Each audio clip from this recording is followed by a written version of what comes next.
treat or to diagnose This genetic call is now disorders. being recorded. जे This काय call is genetic now disorders taking आहेत, notes. मग ते कुठलेही असतील. आपण जे स्टडी केले होते लास्ट लेक्चरमध्ये, हिमोफिलिया, त्यानंतर तुमचा होता तो कलर ब्लाइंडनेस, ठीक आहे, cystic fibrosis, sickle cell anaemia, all those, आणि परत तुमचे टर्नर सिंड्रोम, डाऊन सिंड्रोम, ते सगळे. ठीक आहे. तर ह्याची ट्रीटमेंट असेल किंवा ह्याचं डायग्नोसिस नक्की झालंय का, तर हे बघण्यासाठी आपण डीएनए फिंगरप्रिंटिंग करतो. आजकाल एखादी प्रेग्नेंट महिला असेल, ठीक आहे, आणि थोडंफार बॅकग्राऊंड आहे अबॉर्शनचं, म्हणजे पहिले 2-3 वेळा ते अबॉर्ट झालेलं आहे आपल्या, पण एम्ब्रिओ वाढलाच नाही, डेव्हलप झालाच नाही, प्रेग्नन्सी राहिलीच नाही, टिकलीच नाहीये. मग त्या केसमध्ये 3ऱ्या-4थ्या वेळेला डीएनए फिंगरप्रिंटिंग केलं जातं. फक्त त्याला एक नाव वेगळं आहे, एनोमली स्कॅन म्हटलं जातं त्याला. ठीक आहे. पण तिथं डीएनए फिंगरप्रिंटिंगच आहे. जी महिला आहे तिचे सगळे क्रोमोझोम स्टडी केले जातात. ठीक आहे.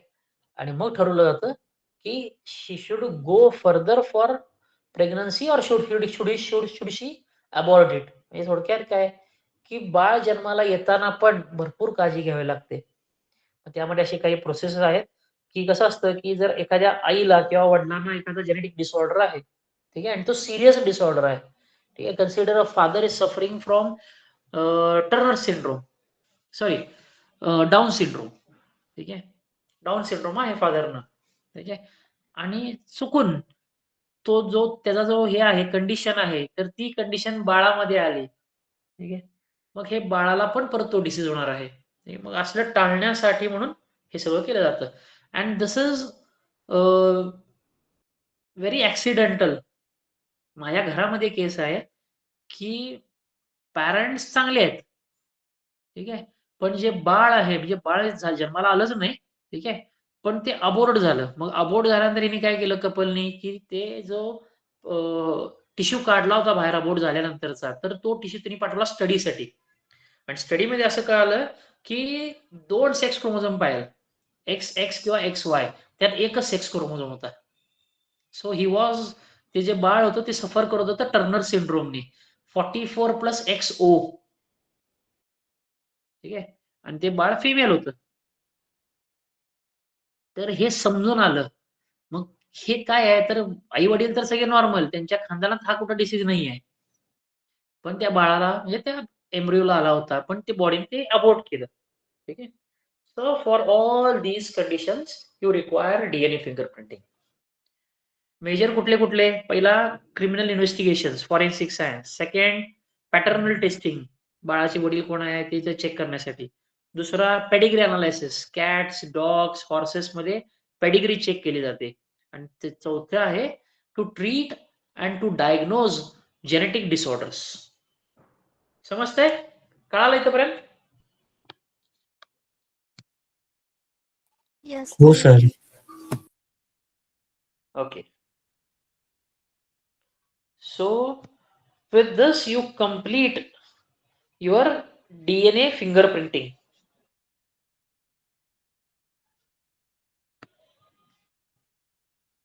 And the next point we will start, that is Human Genome Project. ठीक आहे. आता हा बऱ्यापैकी इझी पार्ट आहे. लक्षात काय ठेवायचं तुम्हाला, की नक्की याच्यामध्ये काम कसं केलं गेलं होतं आणि कोणी चालू केलं. ठीक आहे. So this is called as,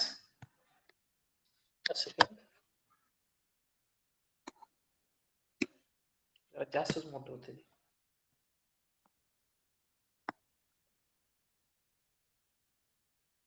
so human genome project तुमच्या एक्झामसाठी 4 मार्काला पडतंय बोर्डसाठी, आणि लेटलिस्ट पडून गेले. So HGP short form. This is also called as a mega project. आता मेगा प्रोजेक्ट का म्हटला, कारण की हा प्रोजेक्ट सुरू झाला होता 2003 मध्ये. ठीक आहे. आणि एंड झाला 2003 मध्ये नाही आहे. So this completed in 2026, sorry, एक second. So this started in 1990. ठीक आहे, 1990 ला सुरू झाले ते आणि तो एंड झाला 2003 मध्ये. तर 13 वर्षाचा कालावधी होता. So 13 years it was required to sequence your entire DNA. म्हणजे एका माणसामध्ये किंवा एका सेलमध्ये एवढा डीएनए आहे की तो अभ्यास करायला 13 वर्ष लागले. ठीक आहे, एका सेलमध्ये. अशा आपल्या बॉडीमध्ये एवढे सेल्स आहेत, त्या सगळ्या सेल्समध्ये तेवढा डीएनए प्रेझेंट आहे. ठीक आहे, hence it is called as a mega project. Another thing, why is it called as mega project? Because they said that each base, एका बेसचा सिक्वेन्स करायला $3 एवढा खर्च आला होता. सो $3 पर बेस. यांनी एस्टिमेट किती केला होता, तर 3 × 10⁹ एवढे बेसेस आहेत म्हणून. 10⁹ चा अर्थ होतो ना, 9 शून्य आहेत या पुढे, 3च्या पुढे. तर तेवढे बेसिस आहेत, तेवढे मल्टिप्लाय करा परत 3 नी, हे जवळपास $9 बिलियन एवढा त्याचा खर्च होता. And this was started by US, united स्टेट्सने केलं होतं ते. आणि डिपार्टमेंटचं नाव आहे United States Department of Energy, आणि दुसरं होतं त्याबरोबर NIH, National Institute of Health. ठीक आहे, पण हे US ने चालू केलंय. पण त्यानंतर त्यामध्ये हेल्प केली होती बऱ्याच जणांनी, सपोर्ट केले बऱ्याच जणांनी. So one of them is Japan. त्यानंतर फ्रान्सनी केलं होता, जर्मनी, चायनाने केलं हेल्प याच्यामध्ये. ठीक आहे, and there are many other countries also. ब्रिटनचं पण आहे त्यामध्ये. So this is regarding your HGP. Then what is the process use, नक्की प्रोसेस काय केली त्यांनी, किंवा मेथडॉलॉजी, मेथड काय यूज केला. सुरुवातीला त्यांनी सांगितलं की they use 2 approaches. So they said that we will only sequence whatever is functional, जे आपल्याला उपयोगी आहे, जे काय कोड होतं, ज्याचं एक्सप्रेशन होतं, फक्त तेवढेच सिक्वेन्सेस आपण फक्त सिक्वेन्स करू, बाकी सोडून द्यायचा. They said that sequencing of coding regions only. आपण शिकलो होतो ना की there are 2 types of sequences in DNA, introns and exons. Introns काय आहेत, तर नॉन कोडिंग. एक्झॉन्स आहेत कोडिंग. तर ह्यांनी म्हटले पहिल्यांदा की फक्त एक्झॉन्सच सिक्वेन्स करायचे, बाकी काही करायचं नाही. ठीक आहे, then they change their approach, they sequenced the entire genome.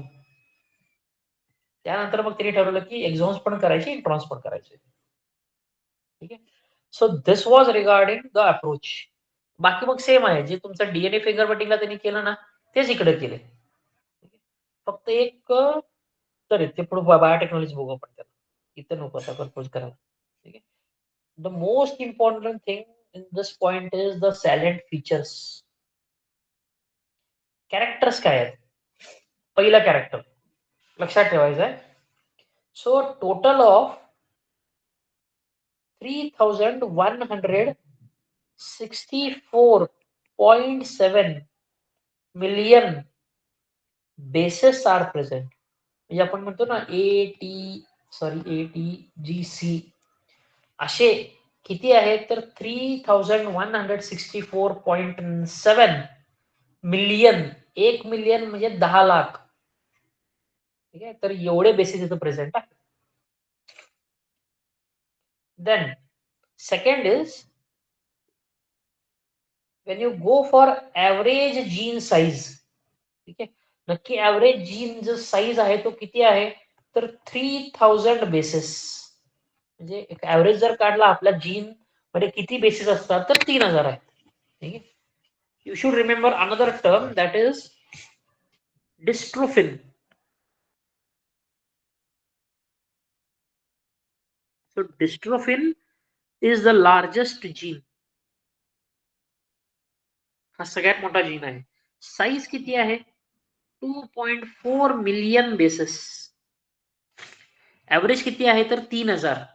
सगळ्यात मोठा कुठला आहे तर 2.4 मिलियन असलेला डिस्ट्रोफिन आहे. Third character, what is the total number of genes? So it is around 30,000. 30,000 genes आहेत, ज्यामधले फक्त 50% जीन असे आहेत ज्यांचे फंक्शन्स आपल्याला माहित आहेत. बाकी 50% चे फंक्शन्स आपल्याला माहित नाहीत. Another thing is we said that our human DNA has repetitive sequences. मग हे पण कुठं प्रूव्ह झालं होतं तर इथंच. So we say that repetitive DNA forms the major portion of our genome. म्हणजे आपल्या जिनोम मध्ये आपला जिनोम साईज एवढा मोठा का आहे? कारण इथे रिपिटेशन्स खूप आहेत. That was given first time by HGP. नंतर आपण तेच वापरलं डीएनए फिंगर प्रिंटिंग मध्ये. And another thing is less than 2% genome it codes for protein. याचा अर्थ काय की एवढे बेसेस आहेत, ठीक आहे, त्यातले फक्त 2%, ठीक आहे, एवढेच फक्त प्रोटीन तयार करू शकतात. बाकी जो 90% ना तो प्रोटीन तयार करतच नाही, त्याचे फंक्शन्स वेगवेगळे आहेत. ठीक आहे, so only 2% forms protein. Then your chromosome number 1, जो पहिला क्रोमोझोम आहे तो, यात सगळ्यात जास्त जीन्स आहेत. किती तर 2968 जीन्स. मिनिमम कोणामध्ये आहेत तर वाय क्रोमोझोम मध्ये. किती असतात तर 231 जीन्स. ठीक आहे, असं म्हणतात की वाय क्रोमोझोम आपल्या इव्हॉल्युशन मध्ये हा संपून जाईल. म्हणजे पुढे जाऊन पुरुषांमध्ये वाय क्रोमोझोम राहणारच नाही. एक्स आणि O, that is one theory. And last character is, we can say there are some 1.4 million locations which have SNPs. आता SNP चा अर्थ काय? Single nucleotide polymorphism. ठीक आहे, what does this mean? So consider एक sequence आहे. Sequence काय? ATATGC हा सिक्वेन्स आहे. असाच सिक्वेन्स सेम अजून एक आहे, पण डिफरन्स काय? एक फक्त न्यूक्लियोटाइड बदललाय. म्हणजे काय? ATAT, आता GC पाहिलं पुढं तर इथं CC आहे, म्हणजे इथं फक्त एक G रिप्लेस झाला C नी. So these are called as SNPs. असे SNPs किती आहेत तर 1.4 मिलियन, म्हणजे थोडक्यात काय तर 14 लाख, 14 लाख SNPs प्रेझेंट आहेत आपल्या बॉडीमध्ये, आपल्या प्रत्येक सेलमध्ये. So these are your 10 characters. You remember only 8 of them. 8 पाठ करून ठेवायचे. कुठले तर पहिला. So there are in total 3164.7 million bases. जर आठवत नसेल तर ही व्हॅल्यू लक्षात ठेवा. 3.3 into 10⁻9 bases. ठीक आहे, remember this. Base pairs, sorry, base pairs हा व्हॅल्यू लक्षात ठेवा. देन एखादा ऍव्हरेज जीनचा साईज किती? It is around 3000 bases. Largest gene is dystrophin which has 2.4 million bases. Total number of genes किती तर 30,000, ज्यामध्ये 50% जीनचे फंक्शन माहित आहेत, 50% चे माहित नाहीत. ठीक आहे, as there are more repetitive DNA sequences, the size of the genome in humans is very large. आपल्या जिनोम मध्ये रिपिटेशन भरपूर आहेत, मग ते मायक्रो असेल किंवा मिनी असतील, पण रिपिटेशन भरपूर आहेत. Less than 2% of the entire genome. आपला जो जिनोम आहे त्यात 2% फक्त रिजन आहे जो प्रोटीन तयार करू शकतो, which can code for proteins. Chromosome number chromosome number 1 has maximum genes, that is 2968 genes, while the minimum are present in Y chromosome having 231 genes. And last is around 1.4 million SNPs are present. SNP काय आहे? SNP means single nucleotide polymorphism, म्हणजे फक्त एकच base change असलेला repetitive units आहे. ठीक आहे. आता हा एकदा एक चेंज झाला, किंवा असं पण असू शकतं TT ATGC, इथं चेंज कोण आहे तर T. So these are called as SNPs. तर SNPs किती आहेत तर around 1.4 million. So what are the applications of DNA fingerprinting? The first application is to diagnose and treat your genetic disorders. म्हणजे जे आपण फिंगर प्रिंटिंग मध्ये करतो ते इथं पण करू शकतो. ठीक आहे. Second, the information of genes. आता विचार करा, एक जीन आहे सोयाबीन मध्ये, ठीक आहे, त्याचं काम आहे की प्रोटीन वाढवणे त्या प्लॅन्ट मध्ये. ठीक आहे, आपण फंक्शन नोंद करून घेतली आपण. ठीक आहे. मग तसा जीन तर एका दुसऱ्या प्लॅन्ट मध्ये सापडला तरी आपण म्हणू शकतो की याचं फंक्शन सेम आहे. याचं फंक्शन काय आहे तर protein synthesis. So information of genes can be used in other plants.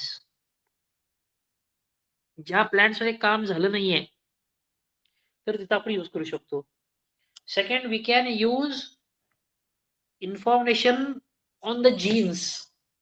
ठीक आहे. आता काही जीन्स आहेत, आता कन्सिडर करा एक प्लॅन्ट आहे कॉल्ड ॲज बीटी कॉटन आहे. ठीक आहे. तर बीटी कॉटनचं काम काय आहे की ह्या प्लॅन्टला कधीच हे लागत नाही, अळी लागत नाही, कीड लागत नाही.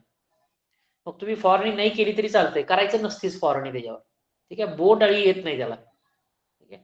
मग कशामुळे पॉसिबल आहे? नॉर्मल कॉटन तर येते, मग बीटी कॉटनला काय येत नाही? कारण बीटी कॉटन मध्ये असा एक जीन आहे जो एका बॅक्टेरियामध्ये होता. तो जीन त्यांनी तिथं आयडेंटिफाय केला, तो तिथून कट केला आणि मग तो ऍड केला प्लॅन्ट मध्ये. आणि त्या जीनमुळे त्याला ते अळी त्यावर इन्फेक्ट करत नाही, कुठलाही वर्म त्यावर इन्फेक्ट करत नाही, अटॅक करत नाही. मग असे आपण करू शकतो. So you can use microbes for agriculture or in agriculture. ठीक आहे. तर सगळ्यात इम्पॉर्टंट कुठला तर diagnosis and treatment of genetic disorders. And second is information of genes could be used in the other plants where this work is not done. ठीक आहे. आता सोयाबीनचं काम इंडियामध्ये केलेलं आहे अगोदरपासून. एक इन्स्टिट्यूट आहे इक्रिसॅट म्हणून,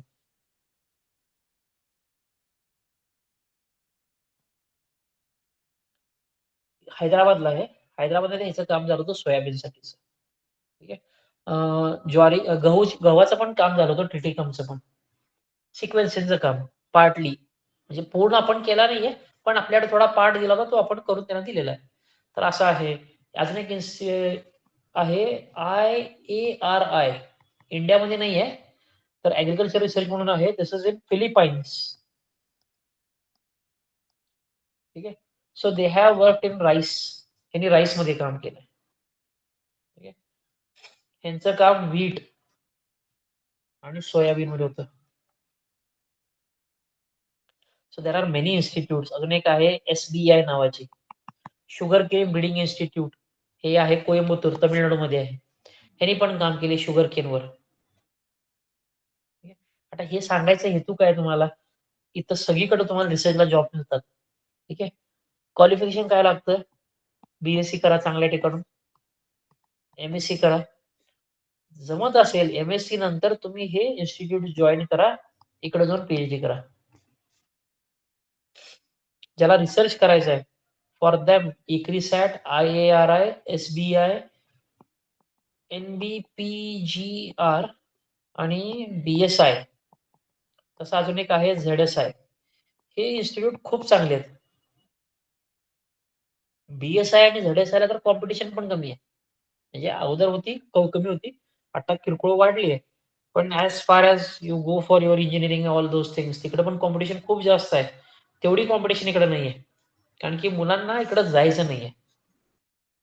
का जायचं नाहीये? महाराष्ट्रामध्ये ह्याचं एकच सेंटर आहे, पुणे. म्हणजे तुम्ही पहिले 2 किंवा 3 वर्ष पुण्यामध्ये असता. ते झालं की तुम्ही आउट ऑफ महाराष्ट्र. पुढची पोस्टिंग डायरेक्ट येते अंदमानला.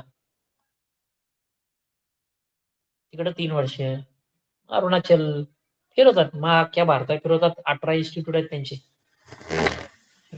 So this is regarding your human genome project. समजतं ह्युमन जिनोम प्रोजेक्ट? आजचे दोन्ही पॉइंट कळाले का? हो सर. नक्की? बाकीचे? हो सर. हो सर. हा, मेन पॉइंट काय लक्षात आहेत तुमचे? तुम्हाला काय सांगितलं मगाशी मी? की you have to remember first thing that is procedure. ठीक आहे.